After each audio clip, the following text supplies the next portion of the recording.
What's going on, everybody? My name is Aiden, and welcome back to another video. Ladies and gentlemen, today we are going to be discussing the Chicago Bulls and Washington Wizards game reaction. Now, at the end of the day, with the Chicago Bulls team, it is a very big game for us in the sense of we did win the game, but because of this game and because of what happened around the league, we now know the seed that we have finished in the Eastern Conference, and we now know who we are facing in the play-in tournament. This was all but confirmed a while ago, to be honest, but you never know. We could have climbed into that 8th seed and that 7th seed, given ourselves that double chance at it, and ultimately better odds of making it into the playoffs, right?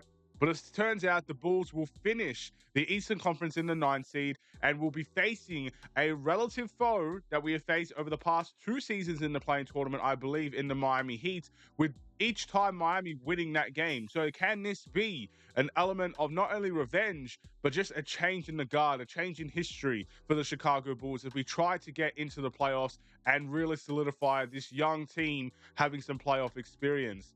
Now, look, the game against the Wizards is important, but it's not the main thing I want to talk about. I do want to talk about my feelings towards, obviously, I guess, being the 9th seed and being in the play-in tournament and having that be official. So we'll try to get into both. But before we get any further, if you like the video and you want to see more from me, drop a like, drop a follow, and or subscribe if you are new. And let me know in the comments below your thoughts about these Chicago Bulls, their game today, and your player of the game as we win this one very comfortably, 119-89. And you know what?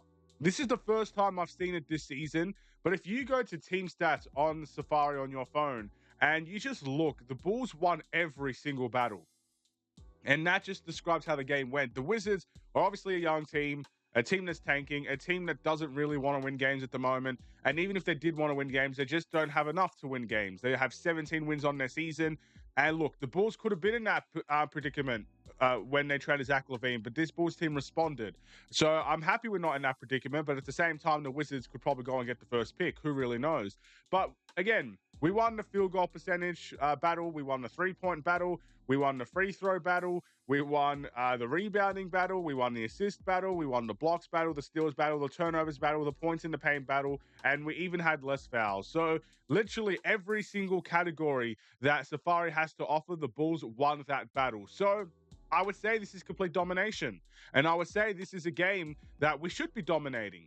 Again, we're just not on the same level as the Wizards. We are a level above, and we need to treat this game like we are a level above. And I think we did that. I think we did a good job in that. So that's all I really got to say in relation to the game, or at least the team, the way the game played team-wise. Let's take a look at some individual stats because there's so much to discuss here.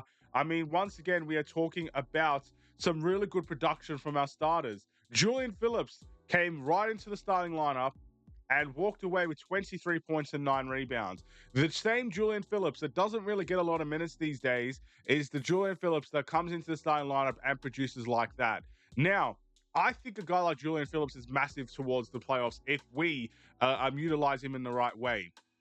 He is the definition, in my opinion, of a 3-and-D type of guy. Someone that is very good at shooting a three-point shot in the corners. Someone that is very good in terms of his athleticism, driving to the rim, even transition, but also uses that athleticism on the defensive end as well and is able to keep up with some of the guards and some of the best forwards in the league. I'm not saying he's a stopper, but I'm saying he can keep up and I'm saying he can make it a challenge. And those things are very vital in a playoff push. Having someone that could do that for you on any given night, it may not be every night, but any given night is very important for a team. And that could be the difference between winning a playoff game, winning a play-in game, or losing a play-in game. Something like that could be very significant. So I'm happy with the way that he performed.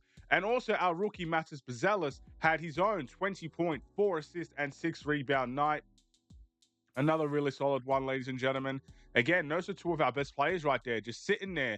You don't expect them to be the best players every night, but those two probably performed the best out of everybody today. Nikola Vucevic almost had a near triple-double again. I say that, but I think Nikola Vucevic is my player of the game. He had 15 points, 8 assists, and 12 rebounds. I mean, look, I've said this in the past, and I'll say it again. If you get a near triple-double, or if you get the triple-double, more times than not, you're my player of the game because it means you're making an impact on more ways than one. It's so easy to look at the scoring of a player and say, that's my player of the game. It's so easy to see someone drop 30 and 35 points, maybe with 2 assists along the way, and say that's the player of the game. And some nights, that is the player of the game. Some nights, those 35 points are the difference in the win and the loss. But when you're getting 8 assists alongside of your 15 points, and you're getting 12 rebounds, which means you're dominating the glass by yourself in many ways, that to me is the player of the game.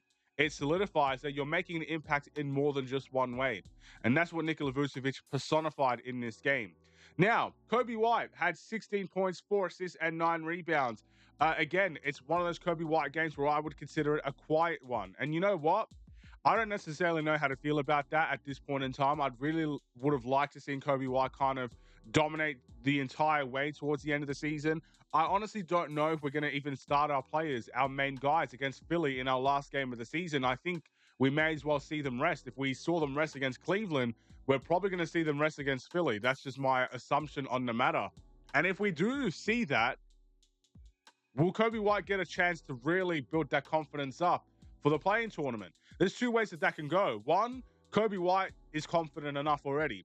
And if he is confident enough already, then this shouldn't be an issue whatsoever, having a relatively quiet game. Again, we're talking about 16 points, by the way, which is not a disgusting scoreline by any stretch of the means. But it's just not what we expect from Kobe White these days. It's as simple as that.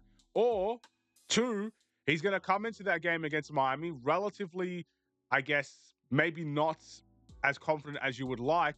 And it's up to him and this Bulls team to build that confidence in game. Or maybe it starts with the training sessions. I don't really know. But those are the two ways that it can go. And I'm hoping for the first option. I want Kobe White to come in there massively confident because, in my opinion, especially in playoff games, having someone that could put the ball down and make his own shot, create his own shot, get to the free throw line.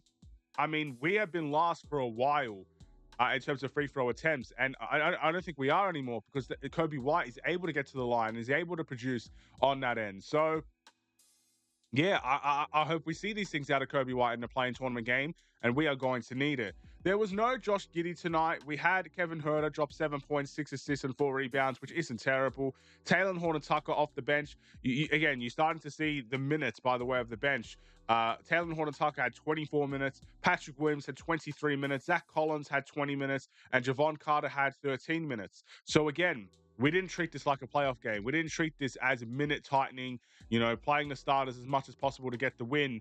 No, we played this like it's a regular season game and we needed players to rest and all these things. So, yeah, Taylor Horton-Tucker had 12. Patrick Williams had 5, which isn't great, but not terrible. Zach Collins had 8 points, 3 assists, 4 rebounds. I cannot express how important he could be for a playoff series as well, having someone as a capable backup center that could provide something different, a different option, and could hopefully build up upon a lead when we do end up having one, if we end up having one. He's very important to a playoff series. Javon Carter, 8 points. It's nice to see him have good games. Last season, he was kind of the laughingstock of the Bulls, and now he's kind of someone we don't really mention as much, but when he does play, it's not like he's just stinking up the joint up there. He actually is playing some relatively good basketball, and yeah, the rest is the rest, really. So, fair play to the Bulls. My player of the game is Nikola Vucevic.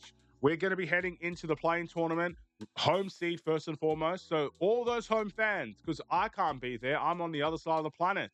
But all those home fans in Chicago, the ones that we all put our trust in to rock out at the United Center, get yourselves in that arena, get yourselves excited for that game, and cheer like you've never cheered before. This is our playoffs to start with. We may not get another game after that game against Miami. So come in and cheer your asses off for this Bulls team and give them every chance possible, not only to win against Miami, but to keep that momentum going in that away tie against whoever we may face. It's really important that we do have that home support there, ready to go, ready to give it all to the Chicago Bulls on that specific game.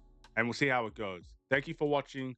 Hopefully you enjoyed the video. I will see you guys tomorrow. Have a wonderful and safe day. Stay safe, stay healthy, and stay tuned for more. Take care. And peace.